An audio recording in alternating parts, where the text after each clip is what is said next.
আজ সকাল থেকে সন্ধ্যে অবধি কি করলাম এন্ড তার সাথে স্পেশালি কি খাওয়া দাওয়া করলাম, তো চলো সেটাই থাকছে আজকের ভিডিও। হ্যালো এভরিওয়ান, আমি পূজা, তোমরা সবাই কেমন আছো? তো আজকের ভিডিওটাই স্টার্ট হচ্ছে একদম দুপুরের লাঞ্চ থেকে। আজকে দুপুরের মেনুতে একটা স্পেশাল আইটেম ছিল, সেটা কি জানো? কুমড়ো ফুলের বড়া। আর তার আগে যেটা ছিল সেটাই তোমাদের সাথে বলি।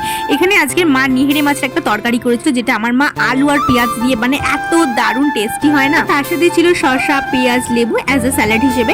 আর এই যে কুমড়ো ফুলের বড়া, আর এটাও খেতে দারুণ হয়, এটা অবশ্য আমি বানিয়ে থাকি। তারপরে আমি খাওয়া দাওয়া কমপ্লিট করে চলে গেছে আমার ড্রয়িং ক্লাসে যেতে যেতে না এই সুন্দর একটা ফুল আমার চোখে পড়েছিল, তো সেই ফুলটারই একটা ভিডিও ক্লিপ নিয়েছিলাম। আর জানো তো, তোমাদের সাথে ইন্টারেস্টিং কথা শেয়ার করা আছে, সেটা কি জানো? এই স্থলপদ্ম, মানে আমি যে বাড়ি ড্রয়িং করতে যাই সেই বাড়ির ছাদে এত সুন্দর সুন্দর স্থলপদ্ম হয়েছিল, মানে এইগুলো দেখে আমি আর ভিডিও ক্লিপ না নিয়ে পারিনি। আর এটা না স্থলপদ্ম বলে না জলপদ্ম বলে আমার ঠিক জানা নেই, একটু এদিক ওদিক হলে তোমরা প্লিজ ম্যানেজ করে। তারপরে তো আমি ক্লাস শেষ করে চলে গেছিলাম বাড়িতে গিয়ে রাতের জন্য ডিনারে খেয়েছিলাম বিরিয়ানি, আর তার সাথে এইরকম একটা বিশাল সাইজের চিকেন আমার প্লেটে দেওয়া হয়েছিল। আর তোমরা যদি আমার ভিডিওগুলো ফেসবুক থেকে দেখে থাকো তো অবশ্যই আমার পেজটাকে ফলো করে দিও, আর ইউটিউব থেকে দেখলে সাবস্ক্রাইব করে